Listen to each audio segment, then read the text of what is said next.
అందుకే ఇటు కదిలొచ్చాడు, వండదండై నిలబడతాడు, మాట ఇస్తే తప్పడు ఏనాడు, మన మధులన్నీ చింతగా వచ్చాడు.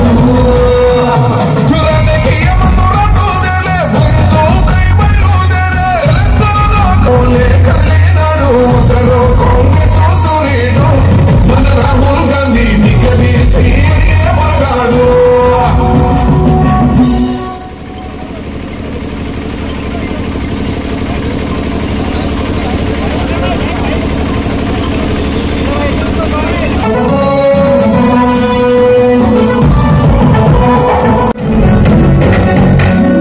అందరి కోసం ఈ జనముల జెండను పట్టాలి, బతుకుల్లో వెలుగును నింపా బహుజన పాదం ఎత్తాలి. ఎదిగే బిడ్డల చూసి పేదల పొత్తును గెలవాలి, ప్రజల దండను కట్టి ఉద్యమ కాగడనెత్తాలి. నింగిలో వందనమంటూ చరిత్రను రాసే గొప్ప మాది నగరలేగట్టు, పల్లె పల్లెల్లో బహుజన జెండా ఎగరేయాలి. అందరి కోసం ఈ జనముల జెండను పట్టాలి, బతుకుల్లో వెలుగును నింపా బహుజన పాదం ఎత్తాలి.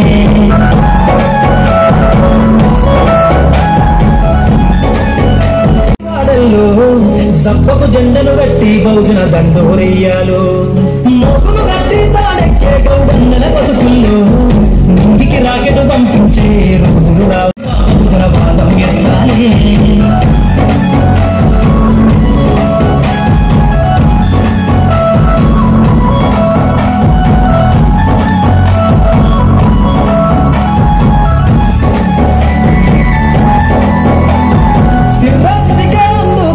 చీకటి వాడల్లో సప్పకు జెండలు కట్టి బహుజన దండోరెయ్యాలు, మోకులు కట్టి తాడెక్కే గౌడన్నల బతుకుల్లో ఇంటికి రాకెట్ పంపించే రోజులు రావాలు. అడవిల బతికే ఆదివాసి గిరిజన తండాలు, బంజారా బతుకుల్లో బహుజన బతుకులు వంచాలు.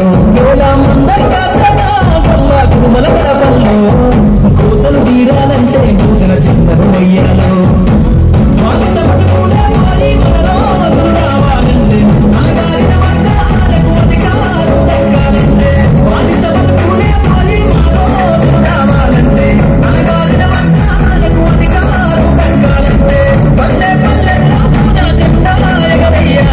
అందరి కోసం జన్మల జెండను పట్టాలి, బతుకుల్లో వెలుగును నింపా బహుజన పాదం ఎత్తాలి.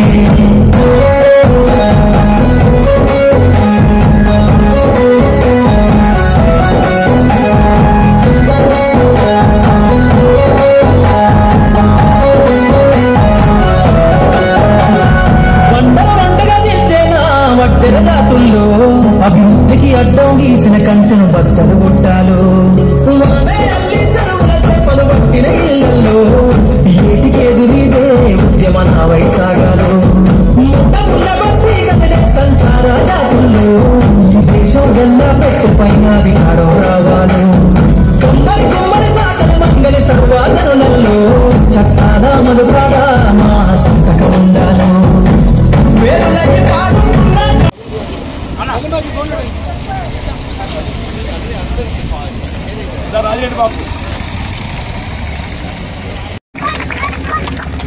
దాని పర్యవసానం వల్ల సమాజంలో నువ్వు నేను చిన్న పెద్ద తేడా లేకుండా ఇక్కడ ఉన్న ఒక దళిత బిడ్డ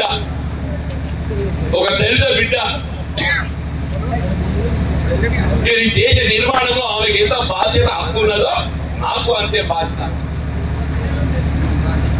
చదువుకున్నాడు కాబట్టి నాకేదో పెద్దపీట వేసి మరి నిమ్న వర్గాలకు ఏది ఇస్తుందో అవకాశం లేకుండా కాదు.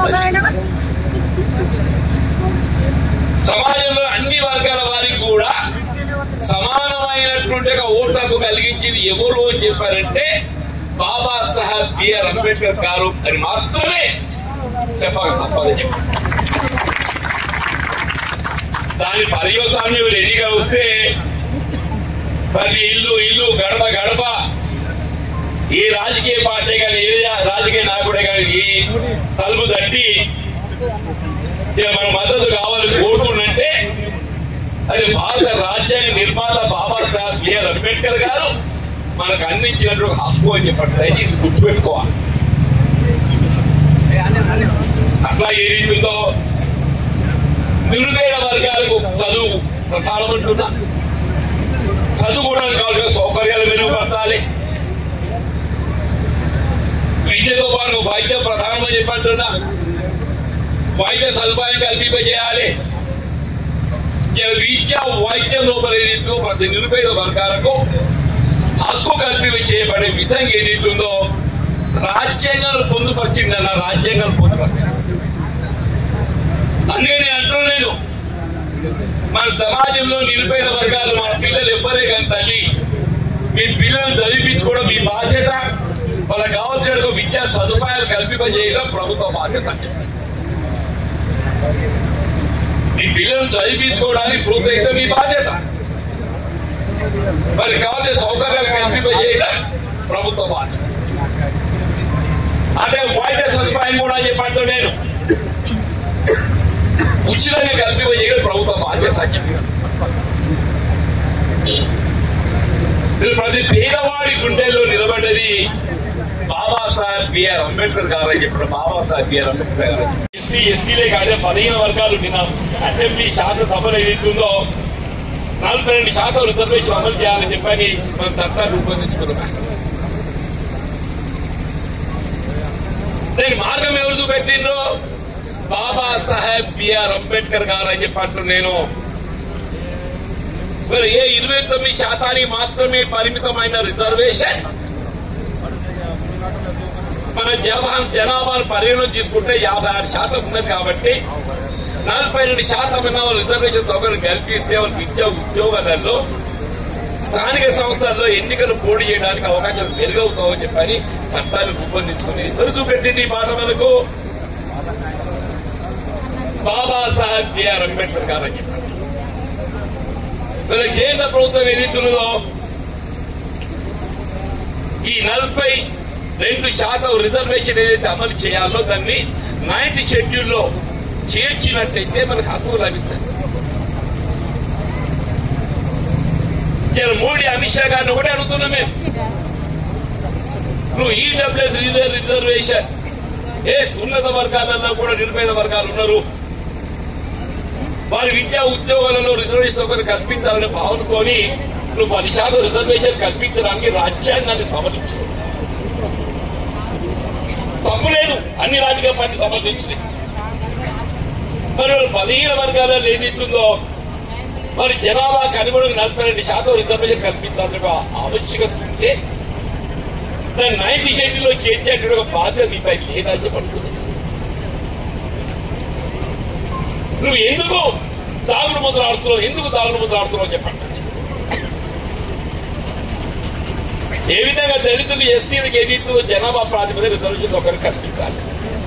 వాస్తవం మీరు 18% ఉన్నాయి. ఇవాళ పాత లెక్క 15 మాత్రం మీరు అమలు పొందుతున్నారు. మీకు 18 అమలు చేయాలి.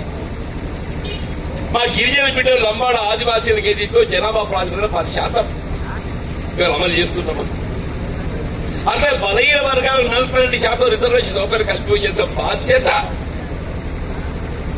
రాష్ట్ర ప్రభుత్వం తన బాధ్యత నిర్వర్తించింది. కేంద్రం కూడా నిర్వర్తించాలి.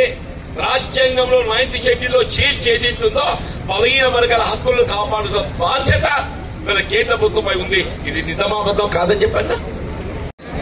పట్ల కళాలు కావాలని చెప్పంటే పట్ల కళాలు ఏర్పాటు చేసుకున్నాం. విద్యుత్ సమస్యలు వస్తే మీకు తోడున్నా నేను.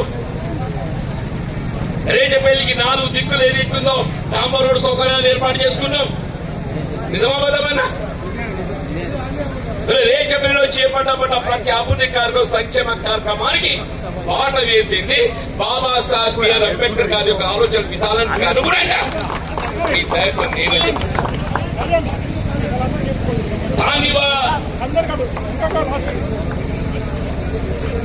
నిన్నటిదాకా ఏ దౌర్జన్యం చేసి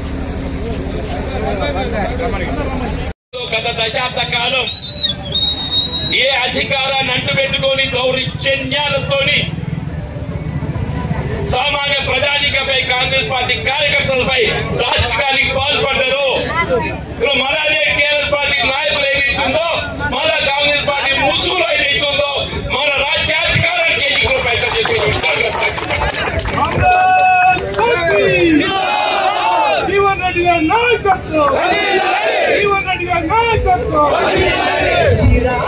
రాష్ట్రంలో కాంగ్రెస్ పార్టీ అధికారం ఇది కేవలం కాంగ్రెస్ పార్టీ కార్యకర్తల శ్రమ ఫలితం. కాంగ్రెస్ పార్టీ కార్యకర్తల శ్రమ 10 సంవత్సరాల శ్రమకు ప్రతిరూపం ఏదైతుందో